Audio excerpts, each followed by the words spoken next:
I've got something.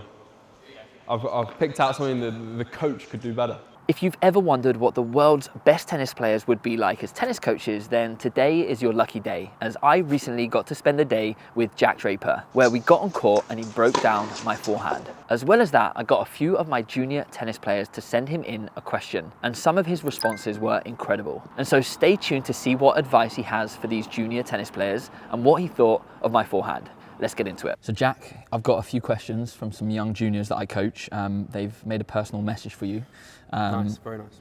Let's go. Let's do this one first. Let me turn the volume up actually, because I want to make sure you can hear it. Hi Jack, have you ever played Andy Murray? And have you got any tips when you play your friends? Oh, that's a good question. First off, I have played Andy Murray. I played him in Indian Wells 2023. I also played him in an exhibition in Scotland, which was like Scotland versus England. I've actually trained with him many times here in the United Kingdom. Amazing guy and someone I've learnt so much from. And yeah, I was just in awe of him at the start. I was still in awe of him now, but I mean, of course, like that fades off the more you get to know someone and the more hopefully they become someone that you're going to play against. I suppose he is a friend, but if I was saying someone more my own age, I'd say it's always a difficult one, because you care so much about playing someone that you know and maybe someone from the same country, but you just got to treat it like every other match. You got to try and be as respectful as possible and know that whatever you're feeling, they're going to be feeling too. And so it's important to just not worry too much, go out and do your thing, and you're still going to be friends at the end of it. It's not the end of the world. Amazing answer. That was a little Barnaby. Nice. Right. Hi Jack, sometimes I really struggle with my emotions. How do you control them when you're losing? Good question. I'm not too sure about that shirt he's got on, that Pompey, Portsmouth shirt. Yeah. Not ideal. No, like emotions part of the game. When I was younger, I was terribly behaved. Now I try and really, I still feel like I'm a bit within myself. Like I'm definitely going to try and be a bit more expressive. But a lot of that's to do with my emotions. Like if I get too amped up, then I feel more angry. And so it's important for me to just know that emotions are part of it. Like Djokovic always says in his interviews that, there's no one out there who doesn't feel negative emotions or anger or all these things. Like you can still look really calm but have that on the inside, but it's important to always try your best. Know that that's part of the sport. Everyone feels that, like I said in the last answer. And, you just got to be yourself out there and listen to people when they say you've been badly behaved or not. Nice. Listen to your coaches, Yeah, folks. exactly. Hi Jack, I struggle playing against lefties and I know you're one, so do you have any tips? Basically, my whole career so far is based off that answer. No, I mean, look, I don't like playing lefties either. I've got to be honest. It's a strange dynamic when you're used to playing with a lot of right-handers. Have I got any tips playing against a lefty myself? I'd say, what's one good tip? I'd say one good tip when playing a lefty, and I actually learnt this off Andy Murray, is that lefties, the thing you struggle most with lefties is the return, right? So if you're on the juice side, you might start your position a bit more in to that centre line, so that you're giving them less of an angle with their sliders. And psychologically, you might feel like, you've left the other side of the box open, but you're forcing them to hit a flat serve, which a lefty doesn't naturally want to do. So I would say cover a little bit of that side of the court that you're leaving open for the slice. Nice. We say lefties, step left. So you're playing lefty, step left. Yeah. Solid. Two more. Hey Jack, we've got a question for you. How do you find motivation on days that you don't want to train? Oh, that's a very good question.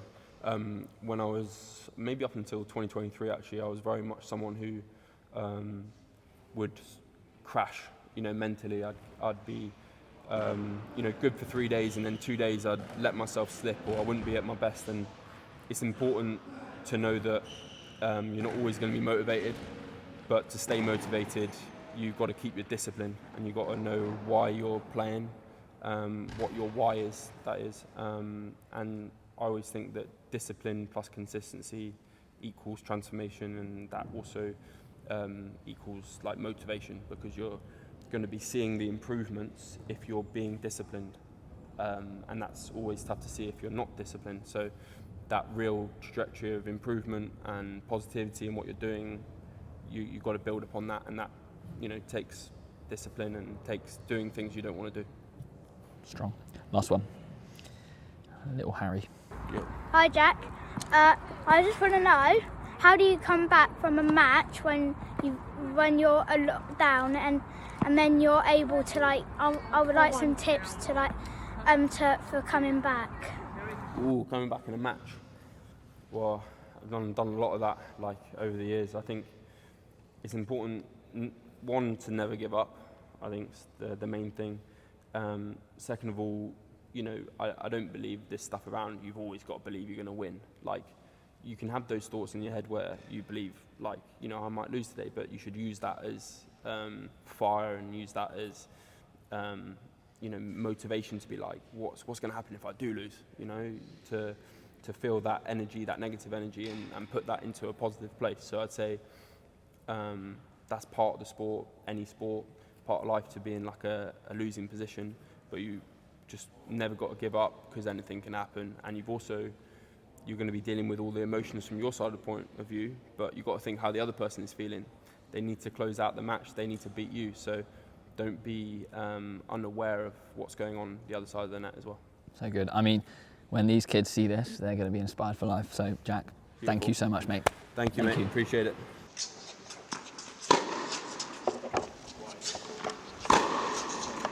Just can't miss with this racket. No. It's an unreal racket, that one. Right. So do you want me? All right. Let me feed you a couple, and then let me look about a couple of things. Let's have a look. So, right. Yeah. Okay.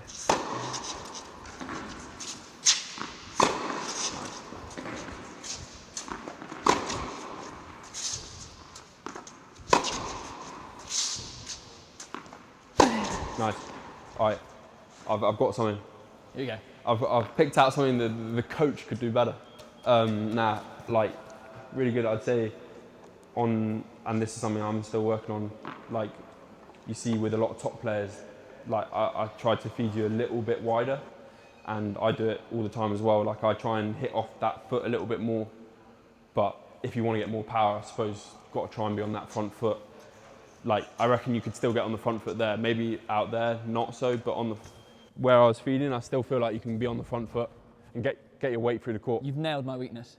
Yeah. I hit open stance with everything. Yeah, exactly. Right, I'll try.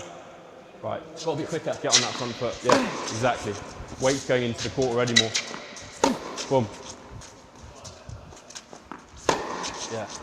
See, like, and by doing that, my coach always says, like, you've got to look for the ball, you know, especially like with the way tennis is now, you've got to play to win. And so, I mean, that's one area of my game I think I improved a lot, is not sitting and waiting for the ball and being there, like, almost before, compared to that, you were going quite a bit slower. Like, there, you were literally, like, because you had to get on that front foot, and I felt like, I mean, your trajectory of your ball was really good anyway, right?